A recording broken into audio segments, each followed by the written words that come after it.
মধুপুর ফল্টকে কেন্দ্র করে দীর্ঘদিন ধরেই বড় ভূমিকম্পের সতর্ক বার্তা দিয়ে আসছেন ভূতাত্ত্বিকরা। সাম্প্রতিক ভূকম্পনের পর আবারও সে আতঙ্ক চরমে উঠেছে। বিশেষজ্ঞরা বলছেন, ফল্টের শক্তি সঞ্চয়ের মাত্রা এতটাই বিপজ্জনক যে বড় ধাক্কায় ক্ষয়ক্ষতির পরিমাণ পৌঁছাতে পারে কোটি প্রাণহানির পর্যায়ে।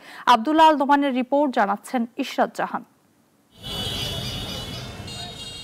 ঢাকা থেকে মাত্র ১০০ কিলোমিটার দূরের মধুপুর অঞ্চল আবারও ভূমিকম্পের শঙ্কা বাড়িয়েছে।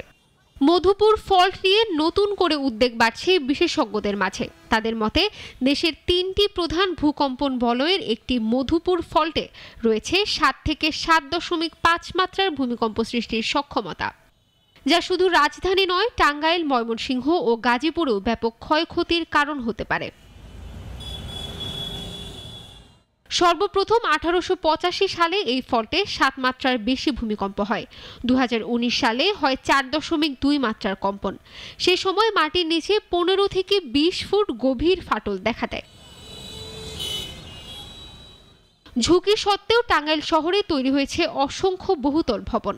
কিছু ভবন ১২ থেকে ১৮ তলা পর্যন্ত উঁচু, যেগুলোর অধিকাংশই অপরিকল্পিত। এতে ঝুঁকি বহুগুণে বেড়েছে। দুর্যোগ ব্যবস্থাপনা মন্ত্রণালয়ের এক গবেষণা অনুযায়ী, মধুপুর ফল্টে রিক্টার স্কেলে ৭.৫ মাত্রার ভূমিকম্প হলে ধসে যাবে এই ফল্টের ওপর থাকা লক্ষাধিক ভবন।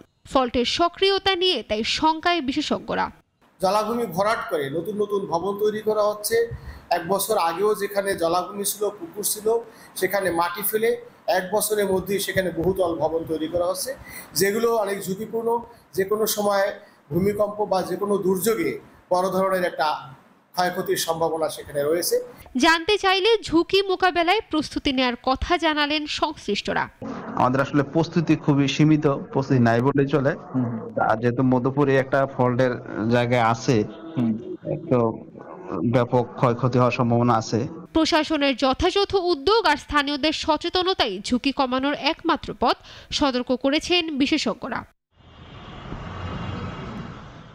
ইশরাত জাহান, নাগরিক।